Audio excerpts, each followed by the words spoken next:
So hello everyone, welcome to our channel. So बच्चा लोग, आज से हम लोग शुरू करने वाले हैं क्लास 11th की इकोनॉमिक्स की जर्नी।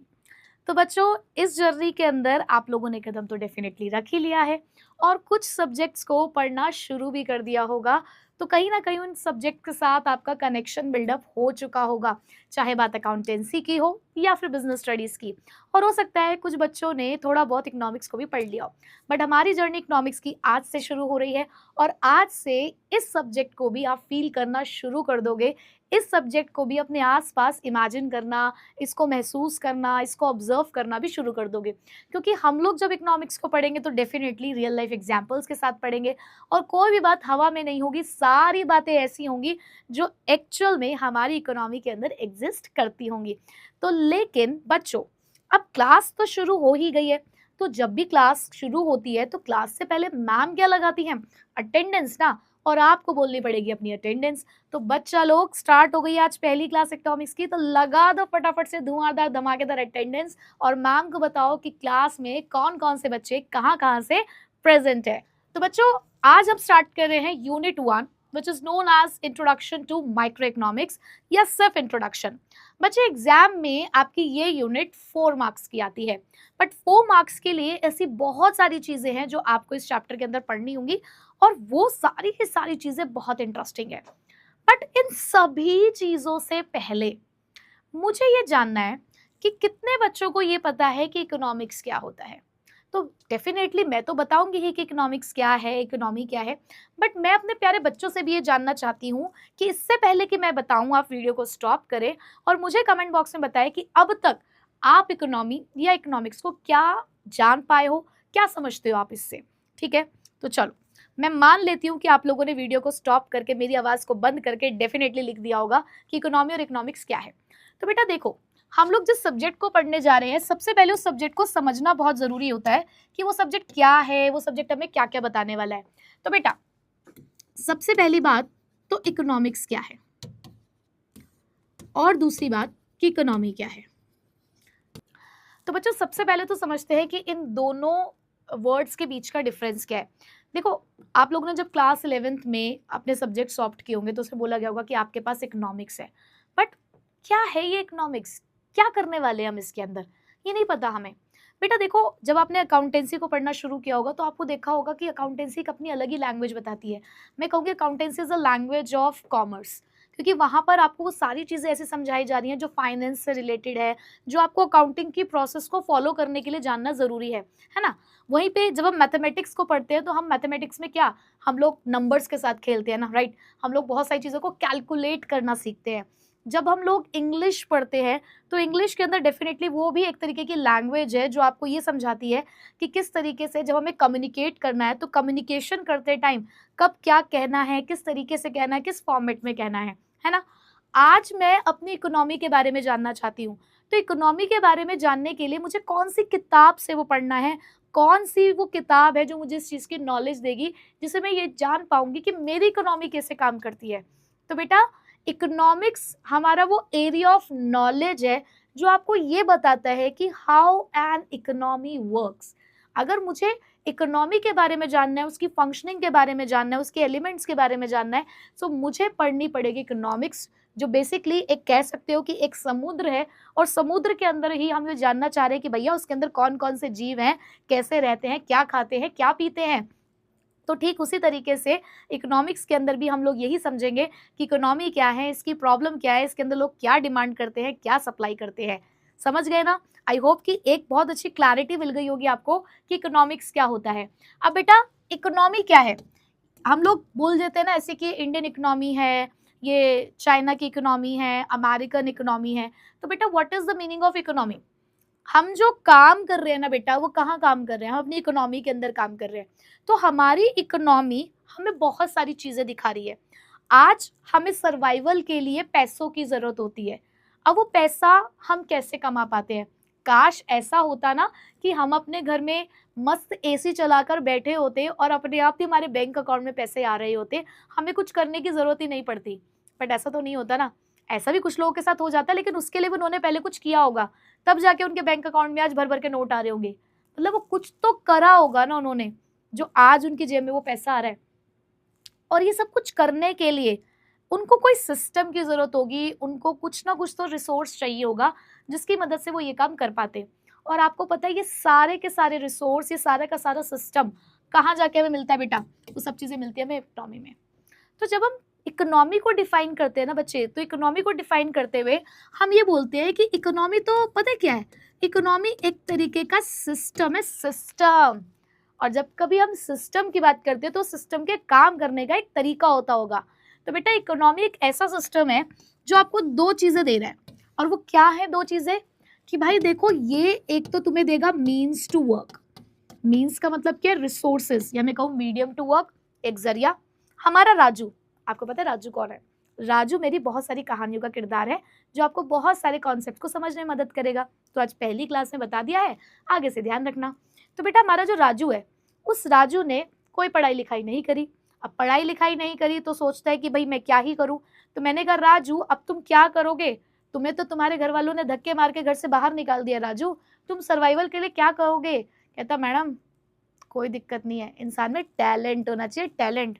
मैंने कहा हाँ बेटा तुम्हें टैलेंट तो बहुत है, बट ये बताओ करोगे क्या? कहता मैडम कोई दिक्कत वाली बात नहीं है, इंडिया में कुछ भी करो बस तरीका बढ़िया होना चाहिए। मैंने कहा ठीक है बेटा क्या करने वाले हो?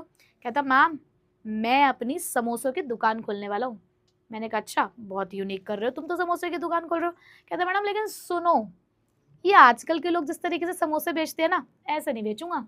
हेल्दी समोसे निकालूंगा, हेल्दी समोसे जिसको खाकर लोगों को स्वाद भी बहुत अच्छा आएगा और लोगों की हेल्थ के लिए बिल्कुल भी हानिकारक नहीं होंगे। मैंने कहा वाह राजू, काम तो तुम बहुत बढ़िया करने जा रहे हो। अब ये सब काम राजू कहाँ कर रहा है? किसने दिया ये जरिया राजू को काम करने का? बेटा हमारी इकोनॉमी ने दिया। इकोनॉमी ने ही उसको ये मीन्स दिए हैं टू वर्क, ताकि वो क्या कर सके बेटा। अब उसके घर वालों ने तो उसको घर से बाहर निकाल दिया ना, बट उसे अपने सर्वाइवल के लिए कुछ तो करना पड़ेगा।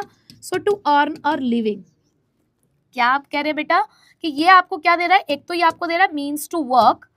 क्या दे रहा है? मीन्स टू वर्क और टू अर्न अ लिविंग, ताकि आप अपने सर्वाइवल के लिए कुछ काम यहाँ पर कर सको। तो बेटा इकोनॉमी यही सिस्टम है जो इन दो चीजों के ऊपर फोकस करता है।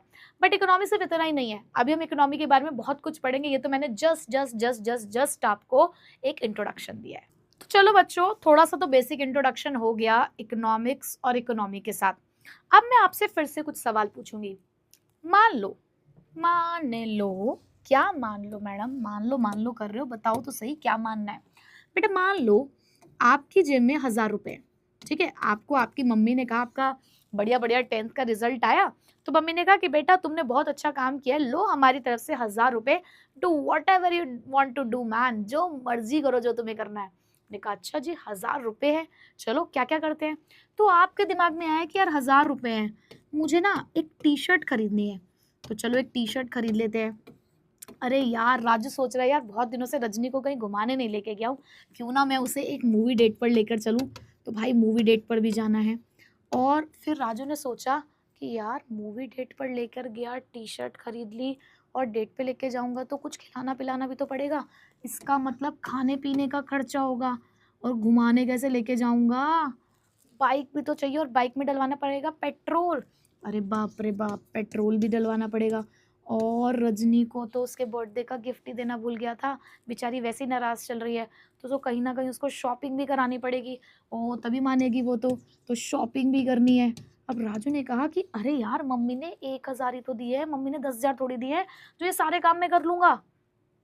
अब राजू को लग रहा है कि यार काश ऐसा होता ना, काश ऐसा होता कि अनलिमिटेड पैसा होता, और फिर तो रजनी भी खुश, मैं भी खुश, और मस्त लाइफ चल रही होती ना। तो राजू के सामने प्रॉब्लम क्यों आई? क्योंकि राजू की जेब में पैसा जो था ना वो लिमिटेड था, लेकिन उसकी ख्वाहिशें देख लो। अभी तो ये मैंने कुछ ही ख्वाहिशें लिखी हैं उसकी, अभी तो और भी दिमाग में उसकी बहुत सारी चीज़ें चल रही थी। तो ये जो सब चीज़ें प्रॉब्लम आ रही है आपके सामने कि आपकी जेब में जो पैसा है, जिसे हम यहाँ पे रिसोर्स कहेंगे, वो आपके पास लिमिटेड है, लेकिन जो आपकी वांट्स हैं, जो आपकी इच्छाएं हैं, वो अनलिमिटेड है। तो क्या आप अपनी सारी इच्छाओं को पूरा कर पा रहे हो यहाँ पे? नहीं, कहीं ना कहीं आपको कुछ इच्छाओं को छोड़ना पड़ेगा और आपको चॉइस करनी पड़ेगी कि यार मूवी डेट पे जाऊं, फिर खाना खिलाऊं, पेट्रोल भरवाऊं, शॉपिंग करवाऊं या टी शर्ट खरीद लूं? तो कहीं ना कहीं आपने पता है क्या चॉइस करी कि इसके लिए मैं अगर एक दो वांट अपनी छोड़ भी दूंगा तो भी मैं इधर वाला काम पूरा नहीं कर पाऊंगा। तो इट्स बेटर कि मैं काम करता हूँ, एक टी शर्ट खरीदता हूँ, अपने एक दोस्त को बुलाता हूँ और उसके साथ बाइक पे बैठ के, उसी की बाइक पे बैठ के कुछ खा पी के घर पे आ जाऊंगा, छोटी मोटी पार्टी करके घर पे आ जाऊंगा। तो यहाँ पर राजू को क्या करना पड़ा पता है? यहाँ पे राजू को चॉइस करनी पड़ी। और आपको पता है ये सब कुछ जो हम कर रहे हैं ना, हम ये देख रहे हैं कि हमारी जेब में पैसा कितना है, हम चाह क्या रहे हैं, और उसके बाद फिर अपनी चाहत को एडजस्ट कर रहे हैं अपनी जेब के पैसों के हिसाब से। तो बेटा ये सारी चीज़ें ना इकोनॉमिक्स ही है, ये सब कुछ इकोनॉमिक्स है, जिसके बारे में अब तक हमें पता नहीं था लेकिन अब हमें पता है। तो देखो यही चीज़ यहाँ पर लिखी हुई है that economics is a science of choice. यहाँ आपको चॉइस करनी पड़ रही है, क्यों? Because it studies how people make choices. क्योंकि ये आपको समझाता है कि लोग चॉइसेस करते कैसे हैं, क्योंकि उनकी वांट्स तो अनलिमिटेड है। भाई जब बचपन में छोटे थे ना तो बस पेडल वाली साइकिल चाहिए होती थी, है ना? और उसके बाद जब धीरे धीरे बड़े हुए तो हमें मस्त वो गियर वाली साइकिल चाहिए। फिर जब थोड़े थोड़े से और बड़े हुए, ट्यूशन व्यूशन जाने लगे, तो पापा स्कूटी चाहिए, स्कूटी। और वही अब 11th-12th में आ गए हो, कल को कॉलेज में जाओगे तो पापा धूम वाली बाइक चाहिए, पापा सब गाड़ी में आते हैं, हमको भी गाड़ी में जाना है, गाड़ी दिला दो। तो बेटा ह्यूमन वांट्स तो अनलिमिटेड होती है ना, बट उसको सेटिस्फाई करने के लिए जो हमारे पास रिसोर्सेज है वो तो लिमिटेड है ना। बेटा पापा की जो सैलरी आती है अकाउंट में वो तो लिमिटेड है ना। अब तुम तो कल को एरोप्लेन के भी डिमांड करने लग जाओगे कि पापा दिला दो ना, तो पापा दिला थोड़ी पाएंगे बेटा, उनकी क्या है, उनके रिसोर्सेज लिमिटेड है। वो लिमिटेड रिसोर्सेज के हिसाब से आपको अपनी वांट को एडजस्ट करना है। और आपको पता है उस रिसोर्सेज के जो यूजेस हैं वो मल्टीपल भी होते हैं। कैसे? अब देखो पापा की ना 1 तारीख को अकाउंट में सैलरी आती है, पापा के अकाउंट में सैलरी आती है, मान लो कि पापा की सैलरी है 1 लाख रुपए। और बेटा जैसे 1 लाख रुपए की सैलरी का मैसेज आता होगा ना, तुरंत सबके कान खड़े, टंग करके मैसेज आया और तुरंत मम्मी ने देखा, हाँ जी पैसे आ गए हैं, बताओ फिर चले आज शाम को शॉपिंग पे। आपको बताया था ना मैंने वो 10,000 रुपये वाली साड़ी पसंद कर रखी है, अरे मेरे कजन के बेटे की शादी है उसमें पहननी है, आपको पता तो है, आपने तो कहा था जब सैलरी आएगी तब दिला दोगे, तो चलें क्या लेने। और हाँ जी सुनो, 1 तारीख आ गई है, राशन लेकर आना है, बच्चों की फीस भरनी है, दूध वाले भैया का पैसा देना है, सब्जी वाले का पैसा देना है। तो मम्मी ने तो पूरी लिस्ट बता दी बेटा, है ना, मम्मी ने तो पूरी लिस्ट बता दी। 1 लाख रुपए है, मम्मी ने कितने सारे काम बता दिए ना उस 1 लाख रुपए के लिए। प्लस तुम भी ऐसे झांक के देख रहे हो, पापा पापा आपने कहा था जब सैलरी आएगी तो आप मुझे नई घड़ी दिलाओगे, आपने कहा था ना, चलें क्या पापा। अब बेचारे जो पापा ये सोच के बैठे हुए थे कि इसी महीने इंक्रीमेंट हुआ है और मैंने सोचा था कि इस पैसों से एक बार थोड़ा अपने आप को रिलैक्स करने के लिए गोवा और थाईलैंड घूम कर आऊँगा, ये नालायक तो जाने ही नहीं देंगे। तो पैसे तो सिर्फ 1 लाख है ना, पर उसके यूजेस देख रहे हो कितने सारे हैं, क्या सारे यूज हो सकते हैं? नहीं ना, कहीं ना कहीं पापा को चॉइस करनी पड़ेगी कि भाई क्या करना है। तो ये सब कुछ कहाँ पढ़ रहे हैं हम? ये सब कुछ पढ़ रहे हैं बेटा इकोनॉमिक्स में। समझ आ रही है बात कि इकोनॉमिक्स आपको देखो क्या क्या समझा रहा है। तो ये बेसिक इंट्रोडक्शन हमारे इकोनॉमिक्स का, कि क्योंकि ह्यूमन जो है उसको चूज करना पड़ता है which wants to satisfy and how to allocate the resources. क्योंकि देखो सब कुछ तो हम नहीं सेटिस्फाई कर सकते, सबको खुश नहीं रखा जा सकता, किसी ना किसी को तो नाराज करना पड़ेगा। तो ह्यूमन वांट्स के अंदर ह्यूमंस को चूज करना पड़ता है कि भाई कौन सी वांट को सेटिस्फाई करें और किसको अभी फिलहाल इग्नोर कर दें। ठीक है, क्यों? क्योंकि हमारे पास रिसोर्सेज लिमिटेड है। जैसे कि यहाँ पर हमने एक एग्जाम्पल यही दिया है कि राजू की जेब में 1,000 रुपए की पॉकेट मनी है, बट उसे पिज्जा भी खाना है, टी शर्ट भी लेनी है, एक छोटा सा बच्चा है ना, बालक है हमारा, टॉय भी खरीदना चाहता है, मूवी टिकट भी खरीदना चाहता है, बट पैसा तो उसके पास लिमिटेड है, तो उसको चॉइस करनी पड़ेगी और इसी का नाम है इकोनॉमिक्स। ठीक है जी। अब अभी हमने इकोनॉमी के बारे में भी पढ़ा। तो बेटा इकोनॉमी क्या होती है? बेटा इकोनॉमी तो एक सिस्टम है, सिस्टम पे सिस्टम है ताना जोड़ा झटका, वही है भाई ये कि इकोनॉमी तो क्या है? इकोनॉमी एक सिस्टम है वेयर पीपल लीव, जहां पर लोग रहते हैं, काम करते हैं। क्यों भाई? क्योंकि देखो यार हमें अपनी वांट को सेटिस्फाई करना है ना, कोई हमारे अकाउंट में बिना मतलब में पैसे नहीं डलवाने वाला है ना। अपने सर्वाइवल के लिए तो अपनी वांट को सेटिस्फाई करने के लिए हमें खुद ही काम करना पड़ेगा। तो इकोनॉमी ही हमें वो एक सिस्टम प्रोवाइड करती है जहां पर हम अर्न कर सकते हैं अपनी लिविंग को और हम काम करते हैं। ठीक है, अब यहाँ पर हम क्या कर रहे हैं? प्रोडक्शन कर रहे हैं, कंजप्शन कर रहे हैं, एक्सचेंज कर रहे हैं, या चीज़ों का डिस्ट्रीब्यूशन कर रहे हैं। ठीक है जी, चलो। अब बेटा ये जो हमारी इकोनॉमी है ना, ये हमारे पास 3 तरीके की होती है। 3 तरीके की इकोनॉमीज हम लोग यहाँ पर देखते हैं, और इसको समझाने से पहले मैं आप लोगों के सामने कुछ 3 पॉइंट ऑफ व्यू रखती हूँ। लाइफ को जीने के 3 पॉइंट ऑफ व्यू समझो। एक आपकी जिंदगी है, अपनी जिंदगी के मतलब जीने के आपको 3 पहलू दिखा रही हूँ। एक जिंदगी ऐसी है जहां पर आपके पेरेंट्स हर चीज का ध्यान रख रहे हैं, मतलब आप कहाँ जा रहे हो, क्या कर रहे हो, कहाँ पढ़ रहे हो, कौन सी स्ट्रीम ले रहे हो, हर एक एक्टिविटी पर आपके पेरेंट्स की नजर है। आपको हर एक काम उनसे पूछकर करना पड़ रहा है। आप अपना करियर पाथ भी उनसे पूछे बिना नहीं चूज कर सकते, मतलब अपनी लाइफ का कोई डिसीजन आप उनसे पूछे बिना नहीं कर पा रहे हो। उनका पूरा फुल कंट्रोल है आपकी जिंदगी के ऊपर, ठीक है। वहीं पर एक पॉइंट ऑफ व्यू, एक लाइफ को जीने का तरीका ये हुआ कि जैसे आप अभी 11th क्लास में आए, आपके पेरेंट्स ने कहा कि बेटा अब आप बड़े हो गए हो, आप अपने अच्छा बुरा समझते हो, अपने हिसाब से आप काम करिए, अपने हिसाब से आप काम करिए, जो आपको जस्ट टाइम पे जैसा ठीक लगता है आप अपने हिसाब से काम करिए। हम आपको कोई भी रोक टोक हम आपके ऊपर नहीं कर रहे हैं, मतलब आपके ऊपर किसी का कोई कंट्रोल नहीं है, ठीक है। एक पॉइंट ऑफ व्यू ऐसा है कि कुछ चीज़ों में आपके पेरेंट्स ध्यान रख रहे हैं कि भाई कल को आप क्या करियर ऑप्शन चूज करने वाले हो, तो कहीं ना कहीं अपना डिस्कशन, अपना एक सजेशन वो आपके सामने रखते हैं, आपके साथ बैठते हैं, देख रहे हैं उस चीज़ पर, कहीं ना कहीं उनकी एक नज़र है कि बच्चा क्या कर रहा है, कहीं किसी गलत राह पर तो नहीं चल रहा। और कुछ चीज़ें ऐसी है जिसके लिए उन्होंने आपको फ्री छोड़ दिया कि जैसे आपको कहाँ पढ़ने के लिए जाना है, किससे पढ़ना है, उसके लिए वो आपको कुछ नहीं कह रहे कि आप अपनी इच्छा से ये काम कर सकते हो, तो उसमें वो बिल्कुल भी इंटरफेयर नहीं कर रहे। कुछ एक पार्ट के अंदर उनका बिल्कुल भी कोई इंटरफेरेंस नहीं है, आपको जैसे अपने हिसाब से काम करना है आप कर सकते हो। तो ये लाइफ को जीने के 3 पहलू मैंने आपको दिखाए कि आप अपनी लाइफ को इन 3 फेजेस में इमेजिन कर सकते हो। तो बेटा यही 3 फेजेस ना कई हद तक हमारी 3 इकोनॉमीज है। जैसे बेटा पहली इकोनॉमी का नाम है मार्केट इकोनॉमी। मार्केट इकोनॉमी वही वाली इकोनॉमी है जहां मैंने आपको कहा कि आप फ्री हो, आप अपने हिसाब से काम कर सकते हो, आप देखो कि आपके आसपास क्या सही है क्या गलत है, आप उसके हिसाब से काम करो। और आपको पता है बेटा इस इकोनॉमी को हम लोग एक और इकोनॉमी के नाम से जानते हैं जिसका नाम है कैपिटलिस्ट इकोनॉमी। क्या बोलते हैं इसको? इसको हम बोलते हैं कैपिटलिस्ट इकोनॉमी। कैपिटलिस्ट, पहली बात तो कैपिटल का मतलब क्या होता है बेटा? कैपिटल का मतलब होता है कहीं पर पैसा लगाना। ध्यान रखिए, कैपिटल का मतलब क्या होता है? कहीं पर पैसा लगाना। और बेटा मैं जब कहीं पर पैसा लगाऊंगी ना तो हमेशा रिटर्न एक्सपेक्ट करूंगी, मैं वहीं पर पैसा लगाऊंगी जहां मुझे फायदा होगा, ठीक है। आपने मुझे ये कह दिया कि आप अपने हिसाब से अपनी जिंदगी जियो, तो ऑब्वियस सी बात है मैं अपने बारे में सोचूंगी कि मेरे लिए क्या सही है, मेरा फायदा किस चीज में है, और उसी इकोनॉमी को हम क्या बोल रहे हैं? Capitalist economy. अब मैं अगर आपसे पूछूं कि आपके सामने 2 लोग हैं, पब्लिक सेक्टर जो गवर्नमेंट चलाती है, ठीक है, प्राइवेट सेक्टर जो हमारे कुछ प्राइवेट एंटरप्रेन्योर्स चलाते हैं, कोई प्राइवेट इंडिविजुअल्स चलाते हैं, जैसे कि देखो भाई हमारा रिलायंस है, प्राइवेट सेक्टर है ना, तो ये जो प्राइवेट कंपनीज बेसिकली हो गई। तो आप खुद बताओ, अपने प्रॉफिट के लिए, प्योरली अपने प्रॉफिट के लिए सरकार काम करती है या वो private sector? Definitely private sector. तो बेटा ये जो कैपिटलिस्ट इकोनॉमी है ना, इसमें वो सारे लोग हैं जो प्राइवेट ऑनरशिप रखते हैं, जहां पर सारा का सारा डिसीजन जो है वो वही लेंगे, which is owned and controlled by the private individuals. क्या बताया मैंने? चाहे मार्केट इकोनॉमी बोलो चाहे कैपिटलिस्ट इकोनॉमी बोलो, ये वो इकोनॉमी है जिसको प्राइवेट सेक्टर कंट्रोल करता है, जहां पर सारे के सारे डिसीजन जो है वो प्राइवेट सेक्टर यानी कि प्राइवेट इंडिविजुअल्स के थ्रू लिए जा रहे हैं। लेकिन लेकिन लेकिन यहाँ पर जो वो डिसीजन लेते हैं ना कहीं उसके लिए वो बायर और सेलर को कंसिडर करते हैं। अपनी प्राइस डिसाइड करते हुए वो मार्केट को देखते हैं, वो अगल बगल देखते हैं कि हमारे प्रोडक्ट की क्या डिमांड चल रही है, लोग क्या चाह रहे हैं, कैसा चाह रहे हैं, उस हिसाब से वो अपने प्रोडक्ट को बेचते हैं। लेकिन यहाँ ये सभी काम करने के पीछे उनका जो मेन मोटिव है वो प्योरली प्रॉफिट अर्निंग है।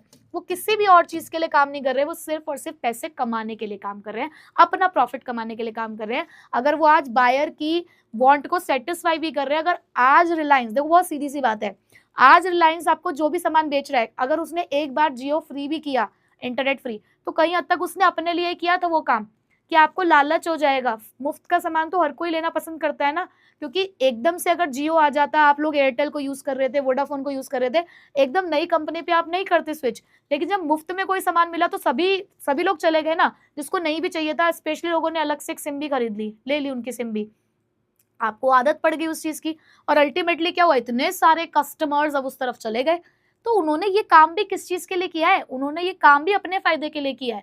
तो बेटा कैपिटलिस्ट इकोनॉमी जिसमें पैसा लगाया जा रहा है, सिर्फ इसलिए लगाया जा रहा है प्राइवेट इंडिविजुअल्स के थ्रू, क्योंकि भाई उनको प्रॉफिट अर्न करना है, और प्रॉफिट अर्न करने के लिए वो मार्केट पे पूरी नजर रखते हैं कि मार्केट में लोग क्या चाह रहे हैं। उस टाइम पे इंटरनेट, मतलब आज जिस तरीके से इंटरनेट यूज किया जाता है थोड़ा कम यूज किया जाता था, लेकिन लोगों को यूज करना था। नई नई चीज जब मार्केट में आती है तो लोगों को, सबको अच्छा लगता है। तो यही लग रहा था उनको कि भाई मार्केट में अगर हमें सक्सेसफुल होना है, ऑलरेडी एक तगड़ा कॉम्पिटिटर है हमारे सामने, तो अगर इनको अपनी तरफ खींचना है तो ये काम करना पड़ेगा। तो उन्होंने मार्केट की स्ट्रैटेजी देखी और उस हिसाब से काम किया ना। तो दिस इज कैपिटलिस्ट इकोनॉमी या मार्केट इकोनॉमी। तो एक पॉइंट ऑफ व्यू हो गया कि आप अपने हिसाब से काम कर रहे हो। दूसरा, सेंट्रली प्लान्ड इकोनॉमी बेटा, जिसको हम सोशलिस्ट इकोनॉमी भी कहते हैं। अब बेटा सोशलिस्ट इकोनॉमी का मतलब क्या है? सोशलिस्ट मतलब जो सोसाइटी से बना है, और सोसाइटी के लिए काम कौन करता है? सोसाइटी के लिए बेटा काम करता है पब्लिक सेक्टर, हमारी गवर्नमेंट, ठीक है। तो ये इकोनॉमी में क्या होता है, ये इकोनॉमी संभालती है हमारी पब्लिक सेक्टर, हमारी गवर्नमेंट, और गवर्नमेंट कर रही है जनता के लिए काम। पर जब वो जनता के लिए काम कर रही है ना, जब वो आपकी भलाई के लिए काम कर रही है, तो फिर वो आपकी सुन नहीं रही है। जैसे कि मैंने बोला कि आपके पेरेंट्स आपके ऊपर पूरा कंट्रोल कर रहे हैं, तो वो सेंट्रली प्लान्ड इकोनॉमी है। बट वो कंट्रोल अपने लिए थोड़ी कर रहे हैं, आप ही के लिए कर रहे हैं ना, आप ही की भलाई के लिए कर रहे हैं कि कल को आप कोई गलत रास्ता ना चुन लो, इसलिए। तो सेंट्रली प्लान्ड इकोनॉमी एक ऐसी इकोनॉमी होती है जिसको हम सोशलिस्ट इकोनॉमी कहते हैं, जहां पर सोसाइटी के वेलफेयर के लिए काम किया जाता है। और जो कौन कर रहा है सोसाइटी के वेलफेयर के लिए, कौन काम कर रहा है? कोई पब्लिक सेक्टर का, प्राइवेट सेक्टर काम नहीं करेगा। पब्लिक सेक्टर, गवर्नमेंट ही काम करेगी सोशल वेलफेयर के लिए, और कोई काम नहीं करेगा। तो बेटा सेंट्रली प्लान्ड इकोनॉमी क्या है? जिसमें सारा owned and control by the government होगा, सब कुछ गवर्नमेंट कंट्रोल करेगी, सारे डिसीजन इनके खुद के होंगे। इनके पास एक प्लानिंग अथॉरिटी होती है, प्लानिंग कमीशन होता है, तो बेटा वही सारे डिसीजन लेती है। यहाँ पर ये मार्केट को नहीं देखते, ये अपने हिसाब से काम करते हैं। जैसे कि जो इसेंशियल कमोडिटीज होती हैं, अब इसेंशियल कमोडिटीज को बेचते टाइम, जैसे कि कोई लाइफ सेविंग ड्रग है, अब उसको बेचते टाइम ये लोग ये देखेंगे कि मार्केट में रेट क्या चल रहा है, उस हिसाब से बेचेंगे? नहीं, ये उसकी वो प्राइस रखेंगे जिस प्राइस पे सभी लोग खरीद सकते हो भाई। वो लाइफ सेविंग ड्रग है, एक इसेंशियल कमोडिटी है, जरूरत का सामान है, उसको मार्केट के हिसाब से नहीं बेचा जाएगा, उसको लोगों की जरूरत के हिसाब से बेचा जाएगा। तो ये काम प्राइवेट सेक्टर नहीं करेगा, ये काम कौन करेगा? पब्लिक सेक्टर करेगा, ठीक है। चलो, पर मुझे एक बात बताओ, अगर मैं पूरी इकोनॉमी को प्राइवेट सेक्टर को दे दूं तो क्या काम चल जाएगा? नहीं, वो तो सिर्फ अपने लिए काम कर रहे हैं। और अगर मैं पूरी इकोनॉमी को पब्लिक सेक्टर के हाथ में दे दूं तो क्या काम चल जाएगा? आप कहेंगे मैम तब तो काम चल जाना चाहिए, बट बेटा मेरा मानना यह है कि सोशल वेलफेयर भी तभी किया जा सकता है जब आपके पास कुछ हो। तो पूरी तरीके से समाज सेवा भी सही नहीं होती, आपको चीजों में बैलेंस बनाने की जरूरत होती है। बहुत ज्यादा कंट्रोल्ड मैनर में भी आप काम नहीं कर सकते, बहुत ज्यादा रिस्ट्रिक्टेड होकर भी आप काम नहीं कर सकते। तो हमें एक बीच का रास्ता निकालना था। हमें तो वो जिंदगी पसंद आ रही है जहां पर हमारे ऊपर थोड़ा सा कंट्रोल भी है ताकि हम डिसिप्लिन में रहे, और कहीं हद तक हमको फ्री भी छोड़ा जा रहा है कि हम अपने हिसाब से काम कर सकते हैं। और देखो कहीं ना कहीं पब्लिक सेक्टर में आपको बहुत सारी ऐसी फैसिलिटीज नहीं मिल पाती हैं जो आपको प्राइवेट सेक्टर में मिल जाती हैं। मैं कोई एग्जाम्पल या कंपैरिजन नहीं करना चाहूंगी, बट आपकी आंखों के सामने से बहुत सारे एग्जाम्पल होंगे पब्लिक और प्राइवेट के, जहां पर आप देख पा रहे होगे कि पब्लिक सेक्टर में कुछ कह सकते हो प्रोविजंस, कुछ फैसिलिटीज कम मिल पाती हैं, बट वही चीज प्राइवेट सेक्टर में, क्योंकि उनको तो भाई पैसा देना हमने, तो पैसे देकर हम उन फैसिलिटीज को एंजॉय कर पा रहे हैं। तो हमने एक बीच का रास्ता निकाला कि एक ऐसी इकोनॉमी भी बनाई, मर्जी है किसी भी इकोनॉमी की कि वो कौन सी इकोनॉमी को चूज करना चाहते हैं, बट हमने एक बीच का रास्ता निकाला कि भाई हम तो मिक्स्ड इकोनॉमी को चुनना चाहते हैं, जहां पे प्राइवेट सेक्टर भी है, जहां पर गवर्नमेंट का कंट्रोल भी है, यानी कि जहां पर ऐसी चीजें भी हैं जिसके लिए मार्केट को देखा जा रहा है, और जहां पर ऐसी चीजें भी हैं जिसको गवर्नमेंट कंट्रोल कर रही है। यानी कि जहां सोसाइटी के वेलफेयर की बात होगी वहां गवर्नमेंट आ जाएगी, और जहां ठीक है कुछ ऐसी कमोडिटीज हैं जहां पर आपका लिविंग ऑफ स्टैंडर्ड इंक्रीज हो रहा है, आपको खरीदना है, आपकी जेब में पैसा है, आप खरीदना चाहते हो, तो वो सब चीजें हमने प्राइवेट सेक्टर के हाथों में दे दी। ठीक है बेटा, तो ये तीन तरीके की इकोनॉमी है हमारे पास। मार्केट इकोनॉमी, जिसको आप कैपिटलिस्ट इकोनॉमी भी कहते हो, प्राइवेट सेक्टर संभालता है, सारा डिसीजन प्राइवेट सेक्टर लेगा और मार्केट को ध्यान में रख के लेगा, लेकिन अपने प्रॉफिट के लिए लेगा। वहीं पे एक दूसरी इकोनॉमी है सेंट्रली प्लान्ड इकोनॉमी, जिसको हम सोशलिस्ट इकोनॉमी कहते हैं, जिसको कंट्रोल हमारी गवर्नमेंट करती है, सारा का सारा डिसीजन गवर्नमेंट का है, owned and controlled by the government है, बट यहाँ पर जो उनका मोटिव है वो डेफिनेटली सोशल वेलफेयर है।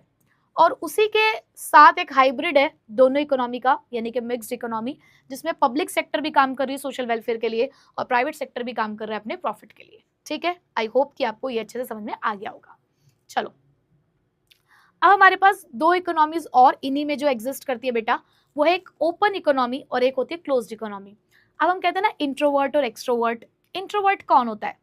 जो चुप रहता है, ज्यादा किसी से बात नहीं करता, जिसकी अपनी ही दुनिया है, अपने में अकेला अकेला रहता है, जिसको किसी से बात करना पसंद ही नहीं है। और वहीं पर हमारा एक्सट्रोवर्ट बड़बोला, एक ही बल में सबको अपना बना लेता है और सबसे खुलकर बातें करता है। तो बस ऐसी होती है हमारी ओपन इकोनॉमी और क्लोज्ड इकोनॉमी। ओपन इकोनॉमी का मतलब होता है कि जब हमारे ट्रेड रिलेशनशिप्स होते हैं दूसरी कंट्रीज के साथ, भाई हमारी यारी दोस्ती है सबके साथ, हम सबके साथ यारी दोस्ती करके चलते हैं, इंपोर्ट एक्सपोर्ट हम कर रहे हैं, तो वो एक ओपन इकोनॉमी है। बट क्लोज इकोनॉमी कौन सी होती है? जो दूसरों के साथ बातचीत करना पसंद ही नहीं करती, कोई ट्रेड रिलेशनशिप्स नहीं है हमारी कंट्री के साथ। तो जिन कंट्रीज के ट्रेड रिलेशनशिप होते हैं किसी दूसरी कंट्री के साथ, उन्हें हम लोग ओपन इकोनॉमी कहते हैं। बट जिन कंट्रीज के कोई ट्रेड रिलेशनशिप्स नहीं होते दूसरी कंट्रीज के साथ, उन्हें हम क्लोज्ड इकोनॉमी कहते हैं। डन। अब आपके लिए एक होमवर्क है कि इस टाइम स्टैम्प के साथ इस टाइम पर मुझे कमेंट में ये बताएंगे कि कौन सी ऐसी इकोनॉमी है जो ओपन इकोनॉमी है और कौन सी ऐसी इकोनॉमीज हैं जो क्लोज्ड इकोनॉमी है। तो अगर आपको एग्जांपल्स पता है तो वो एग्जांपल्स आप लोग मुझे बताएंगे, ठीक। हालांकि 2 एग्जांपल्स आपको सामने दिख रहे होंगे कि इंडिया एक ओपन इकोनॉमी है क्योंकि हम एक्सपोर्ट करते हैं आईटी सर्विस को या पेट्रोल को, एक्सपोर्ट करते हैं आईटी सर्विस को और इंपोर्ट करते हैं पेट्रोल को। और नॉर्थ कोरिया हमारी क्लोज्ड इकोनॉमी है जिनका ऑलमोस्ट नो ट्रेड होता है, ठीक है। चल, अभी जो बेटा हम लोगों ने मार्केट और सेंट्रली प्लान्ड इकोनॉमी पढ़ी उसका आप डिफरेंस देख लीजिए। मीनिंग यहाँ पर प्राइवेट ऑनरशिप है, डिसीजन मेकिंग इन्हीं की होती है, यहाँ गवर्नमेंट ऑनरशिप और गवर्नमेंट डिसीजन होता है।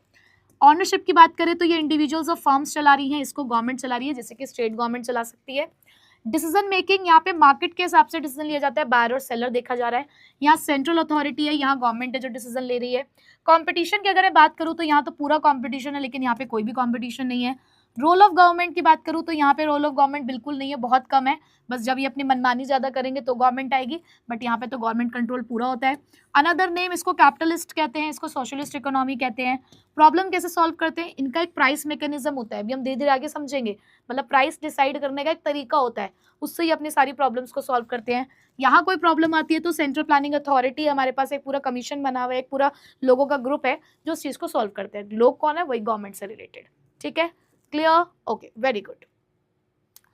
अब बेटा ऊपर ना हम लोगों ने एक बात पढ़ी, हम लोगों ने क्या बात पढ़ी कि हमारे पास ना, अगर मैंने ये बोला ना कि अगर मेरे पास मेरी जेब में अंधा पैसा होता, जब मेरा मन करता मैं पैसा ले लेती, जब मेरा मन करता, हम कहते हैं ना पैसों का पेड़ होता तो कितना अच्छा होता। तो बेटा अगर वो पैसों का पेड़ होता तो कोई दिक्कत नहीं होती ना। पर दिक्कत क्यों है? क्योंकि हमारे पास रिसोर्सेज की कमी है। यानी कि जब मार्केट में किसी चीज़ की कमी हो जाती है तभी प्रॉब्लम शुरू होती है ना। तो बेटा इसी प्रॉब्लम को हम यहाँ पे बोलते हैं स्कार्सिटी। इसको स्कार्सिटी बोलो, स्केयरसिटी बोलो, बात एक ही है, बस वो अलग अलग हमारे कह सकते हो कि प्रोनाउंसिएशन है, अलग अलग एक्सेंट्स हैं हमारे। तो स्कार्सिटी बोलो, स्केयरसिटी बोलो, कोई दिक्कत वाली बात नहीं है। पर ये होता क्या है? मान लो कि मुझे 10 चॉकलेट्स की ज़रूरत है, मुझे अपने बच्चों को 10 चॉकलेट्स देनी है, लेकिन लेकिन लेकिन जब मैं क्लास में पहुंची तो मेरी जेब में मुझे 10 चॉकलेट्स की ज़रूरत थी, लेकिन मैं क्लास में लेकर पहुंची सिर्फ 8 चॉकलेट्स। मतलब कि बांटना तो मुझे 10 चॉकलेट है, लेकिन मेरे जेब में सिर्फ 8 ही चॉकलेट थी। तो इसका मतलब कमी आई ना आई? मतलब कि जितना हम लोग यहाँ पर डिमांड कर रहे हैं उससे कम की हमारे पास सप्लाई है, जितना हम चाहते हैं उससे कम चीज अवेलेबल है। तो बेटा उसी सिचुएशन को बोलते हैं स्केयरसिटी या स्कार्सिटी। मतलब कि it is the limitation of supply, it is the limitation of supply in relation to its demand। मतलब कि जितना लोग चाह रहे हैं उसके हिसाब से लोगों को उतना मिल नहीं रहा। चाहते तो हम बहुत कुछ है ना, लेकिन जब उसके हिसाब से हमें चीजें नहीं मिलती तो उस सिचुएशन को हम क्या बोलते हैं बेटा? स्कार्सिटी। ये आप ध्यान रखेंगे अब।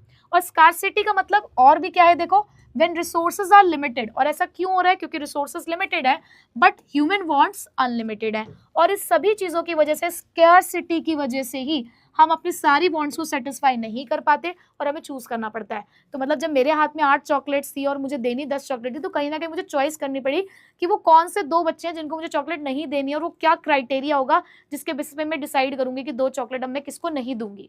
ठीक है, अब एग्जाम्पल क्या है? जैसे कि fresh water supply versus population, कहीं ना कहीं कह सकते हो कि यहाँ कमी है। एक फार्मर के पास लिमिटेड लैंड है, लेकिन उसे डिसाइड करना है कि कौन सी क्रॉप वो ग्रो करेगा। तो बेटा ये सारी की सारी चीजें किससे रिलेट करती है? स्केर्सिटी से। ठीक है, तो बेटा आज ना हम लोगों ने बहुत इंपॉर्टेंट चीजें पढ़ी, एक बेसिक इंट्रोडक्शन ले लिया इस चैप्टर का। कुछ चीजें अब हम लोग पढ़ेंगे अपने नेक्स्ट लेक्चर में। आज मैंने आपको थोड़ा सा फेमिलियर करा दिया है अपने इस सब्जेक्ट के साथ, चैप्टर के साथ। तो फिलहाल अभी यहाँ तक आप लोग पढ़ लीजिएगा। आगे का हम लोग पढ़ेंगे अपने नेक्स्ट क्लास में। तो अच्छे से तैयारी करना, मुझे कमेंट बॉक्स में ज़रूर बताना कि आज की क्लास आपको कैसी लगी, ठीक है? सो मिलूँगी अब मैं आप लोगों से नेक्स्ट क्लास में इसके आगे के कॉन्सेप्ट्स के साथ। So till then take care, bye bye.